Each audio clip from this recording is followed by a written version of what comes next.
Radio Lomé, il est 12h30 minutes.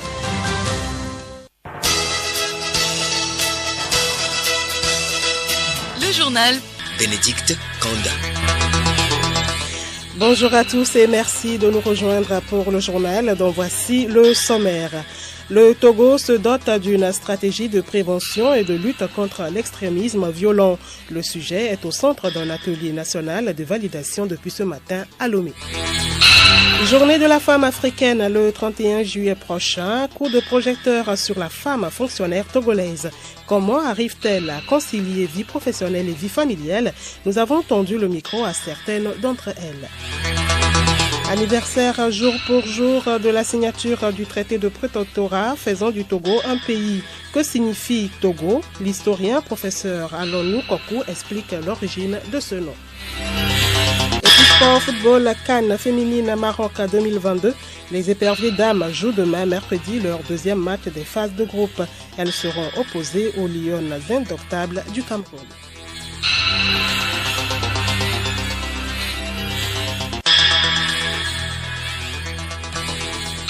radiolomé.tg.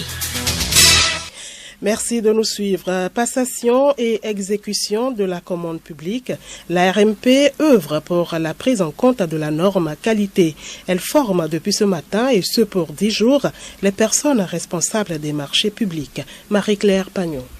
Il est question, au cours de ces 10 jours de formation, d'amener les personnes responsables des marchés publics à identifier les normes de qualité applicables et disponibles au Togo pour les acquisitions publiques usuelles.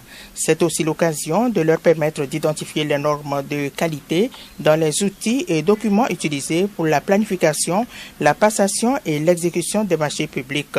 L'ambition de la RMP est de faire en sorte que les connaissances acquises au cours de cette formation permettent aux autorités contractantes d'être suffisamment formées pour prendre en compte la norme qualité dans les achats publics à partir du prochain exercice budgétaire.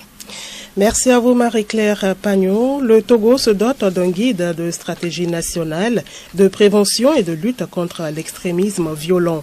Ce document fait l'objet d'un atelier de validation ce mardi à Lomé. C'est dans le cadre du projet de renforcement de la résilience du Togo face à l'extrémisme violent dans un contexte d'insécurité sous-régionale. Yao Kamake. La rencontre est initiée par la branche togolaise du réseau ouest africain pour l'éradication de l'édification de la paix, WANEP Togo, en collaboration avec le comité interministériel de prévention et de lutte contre l'extrémisme violent. Une fois validé, ce document servira de cadre logique devant permettre d'anticiper et de contrecarrer les menaces sécuritaires. L'ouverture des travaux a été présidée par le ministre de la Sécurité et de la Protection civile, Yark Damhan, lesquels travaux bénéficient du soutien financier de l'ambassade des USA au Togo. Yao Kamake, restons avec vous. Dans la lutte contre l'insécurité, le ministre de la Sécurité et de la Protection civile était ce mardi également sur un autre front pour inaugurer un centre d'analyse des risques, n'est-ce pas? Bénédicte Kanda, il s'agit là d'une cellule d'analyse des risques qui voit le jour grâce au projet de renforcement de la communauté de renseignement Afrique Frontex Afrique. Il est mis en œuvre par l'Agence européenne de garde-frontières et de garde-côte Frontex sur financement de l'Union européenne à hauteur de 2,5 milliards de francs CFA. L'initiative vise la mise en place d'un réseau de coopération renforcé et une plateforme de partage d'informations sur la criminalité transfrontalière. Vous aurez plus de détails dans nos prochaines éditions. L'autorité du bassin de la Volta et ses partenaires tiennent depuis hier à Lomé un double atelier. Les travaux portent dans un premier temps sur la synthèse des formations sur les solutions fondées sur la nature. Il s'agira ensuite d'une formation des acteurs pays sur le système de prévention Volta-Alarme. Juliette Comdet pour le compte-rendu. Les solutions fondées sur la nature proposent d'être en accord avec la protection de la nature, de telle sorte que les projets et programmes initiés ne soient pas un danger pour l'environnement. Dr Milogo Dibi, directeur exécutif adjoint de l'autorité du bassin de la Volta. Ici, pour nous, il s'agira essentiellement de se focaliser sur la formation qui a été menée sur l'ensemble des 6 pays du bassin de la Volta sur les solutions fondées sur la nature. Cette formation a permis de dégager 27 idées de projets que nous avons consolidées avec d'autres acteurs. Aujourd'hui, il s'agit d'amender la note conceptuelle de ces projets et d'en sortir une note conceptuelle potable, applicable dans les bassins de la Volta ou dans les portions nationales de chaque pays. La note conceptuelle devra aboutir à un programme pour la résilience des écosystèmes et des communautés dans le bassin de la Volta. En second lieu, la rencontre régionale de Lomé concerne la formation des acteurs pays sur la plateforme Maïdiwetra Volta Larme. Nous retrouvons Dr Milogo Dibi. Le deuxième atelier, là il s'agit d'une formation purement.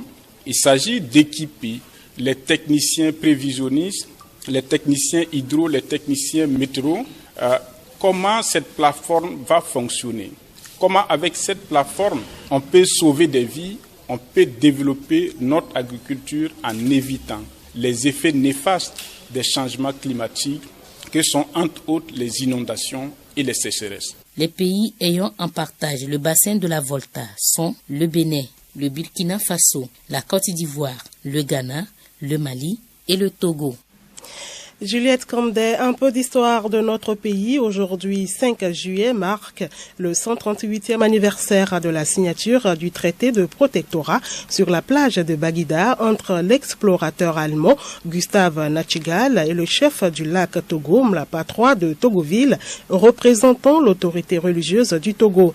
Cette signature marque la naissance du pays. L'origine du nom Togo avec Kokou Benjamin Alonou, professeur titulaire en histoire contemporaine à l'université de Lomé. Le Togo donc tire son nom de Togodo, ce qui signifie ville derrière la lagune. C'est en effet ville coloniale allemande, la capitale du pays, qui est située donc à l'est de la capitale actuelle, c'est la route d'Anéon, en bordure du lac Togo. Ça c'est la première explication que nous avons. Version dit qu'en 1884, l'explorateur allemand Gustave Nachtigal signe un traité de protectorat le 5 juillet 1884 sur la plage de Baguida avec le chef du lac Togo, Mlapa III de Togoville, représentant l'autorité qui donne son nom au Togo. Voilà une seconde version. Nous vous l'annoncions en titre, pas facile d'être femme fonctionnaire. Gérer le foyer, les enfants et les contraintes du boulot pèsent sur ses mères. C'est le volet de notre série de dossiers sur la journée de la femme africaine. Le quotidien de ces femmes dans ce magazine de Clarisse Tambité et Grace Goto. Absence de crèche, de domestiques qualifiés, éloignement du service sont notamment les difficultés des femmes fonctionnaires. Obligées de reprendre service 3 mois seulement après l'accouchement, faire la cuisine et soigner l'enfant et la maison au retour du service pèse sur les femmes ayant un nouveau-né. C'est difficile de trouver des domestiques. Quand il y en a et puis par moment elles quittent, ce n'est pas aussi aisé de trouver une autre pour remplacer en même temps. L'éducation des enfants en âge de scolarisation pose également problème. Je suis obligée de négocier avec la famille quand les enfants terminent à 13 heures. Donc les gens quittent la famille pour aller chercher les enfants à l'école. Donc quand je quitte ici à 19 heures, il me faut me rendre en famille, chercher les enfants avant de retourner dans mon foyer. On se réveille très tôt, on doit s'occuper des enfants, s'occuper de la maison avant de partir. Et déjà à l'école, tu gères les caprices des enfants, tous les tout petits là, tu gères les caprices, tu supportes. Être femme et fonctionnaire, c'est un parcours de combattant. Se lever tôt, le matin, s'occuper de son mari, des enfants, faire tout arranger la maison, venir au service, repartir à la maison, c'est difficile. Avec les difficultés de la maison, venez au service aussi, votre chef est là, il faut faire ci, il faut faire ça. ce n'est pas facile. L'entente avec les conjoints est également un défi à relever. Ton mari doit savoir et aimer le boulot que tu fais. Il doit savoir que à tout temps, à toute heure de la journée, tu peux être absente. Parce que si le mari n'aime pas le boulot que tu fais et ne comprend pas, c'est difficile pour toi la femme. Et secondo, c'est une question de programmation. Il faut faire un programme. Tu dois avoir un emploi du temps. De mon côté, j'arrive à gérer parce que premièrement, mon mari, il comprend mon métier de journaliste. Il aime aussi ce métier et il me donne assez de temps pour le faire. Mais moi aussi, je fais mon possible pour trouver assez de temps pour mes devoirs conjugaux. Certaines solutions sont alors envisagées.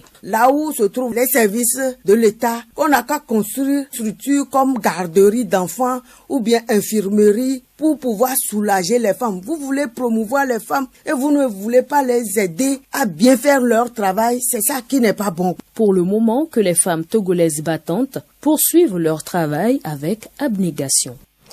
Bon courage à nous, les femmes. Ce communiqué de la CET pour clore à la page nationale, la Direction générale de la Compagnie énergie électrique du Togo, CET, informe son aimable clientèle que suite à une panne survenue ce mardi 5 juillet 2022 aux environs de 6h15 sur son réseau électrique, la fourniture de l'énergie électrique a été interrompue dans les zones suivantes: Begar, Berpota, EPP Berpota et leurs environs. Les équipes techniques de la CET sont à pied d'œuvre pour un retour à la situation normale dans les meilleurs délais. La direction générale présente ses excuses à la clientèle pour ce désagrément et la remercie pour sa bonne compréhension. Le journal Bénédicte Kanda. Dans l'actualité internationale en Guinée, le choix de l'ex-président béninois Thomas Yayi Boni comme médiateur de la CEDEAO pour faciliter le dialogue avec Conakry suscite une vague d'optimisme. Une personnalité qui semble rassurer la classe politique guinéenne qui, à travers sa présence, espère pouvoir dire son mot sur la durée de la transition en Guinée. Au Soudan, le général Abdel Fattah al-Burhan a annoncé hier vouloir laisser place à un gouvernement civil au 5e jour de sit-in décidé à en finir avec le pouvoir militaire et sa régression et sa répression sanglante. Il a annoncé que l'armée ne participera plus au dialogue national lancé sous l'égide de l'ONU et de l'Union africaine notamment, disant vouloir laisser les forces civiles former un gouvernement de personnalités compétentes. Et puis l'Algérie célèbre aujourd'hui 5 juillet le 60e anniversaire de son indépendance. Une parade militaire est prévue dans la capitale, la première depuis 33 ans.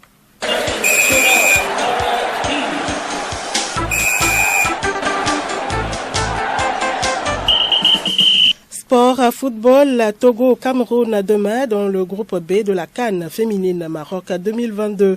Elles ont corrigé en entraînement les manquements relevés lors du match contre la Tunisie. Solim Lemo. Battus lors de leur première sortie 4-1 par la Tunisie, les éperviers dames auront à cœur de se relancer ce mercredi face aux Lionnes indomptables du Cameroun. Le point des préparatifs avec notre correspondant Fidèle Maouena. Le stade du Sporting Club Shabab Mohamedia a encore été sollicité pour une série d'exercices afin que les joueuses soient suffisamment alertes pour les 2 autres matchs qui les attendent. Qu'est-ce qui est fait concrètement à l'entraînement?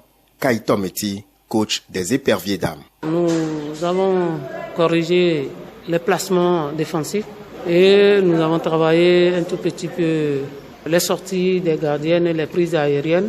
Et au niveau de l'attaque, la finition. Grosso modo, la séance, c'est pour corriger les erreurs commises dans le match contre la Tunisie et remettre en confiance les filles pour le match contre Cameroun. Je pense qu'après la séance, les filles ont retrouvé le moral et nous allons les affûter contre le Cameroun. Elles vont se lancer dans la bataille le mercredi. On a déjà perdu 3 points.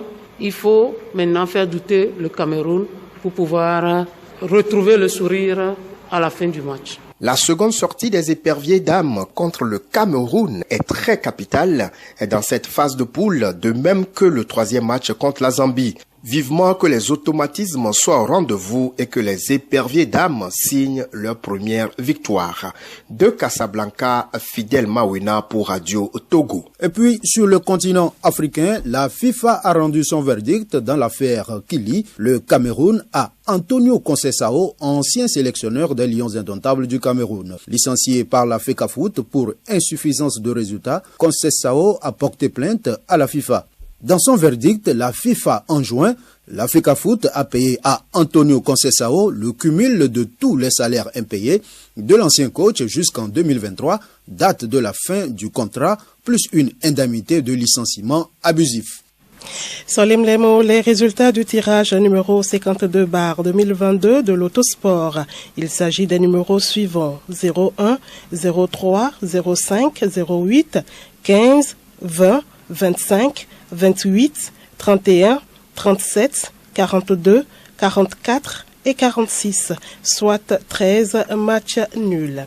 Et puis un fait insolite pour terminer, un homme âgé de 38 ans souffrait de problèmes respiratoires depuis plusieurs années.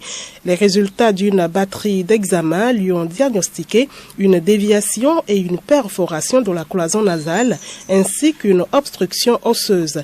Intrigués, des spécialistes ont introduit un petit appareil photo dans son nez et ont découvert une dent.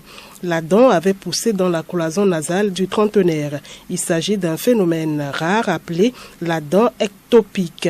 Les médecins ont extrait la dent. L'opération s'est bien passée. Après un suivi de 3 mois, les symptômes d'obstruction nasale du patient ont disparu.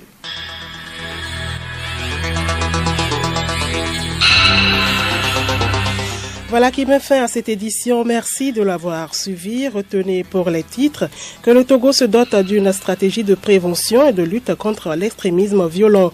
Le sujet est au cœur d'un atelier national de validation depuis ce matin à Lomé. Très bel après-midi à l'écoute de nos programmes.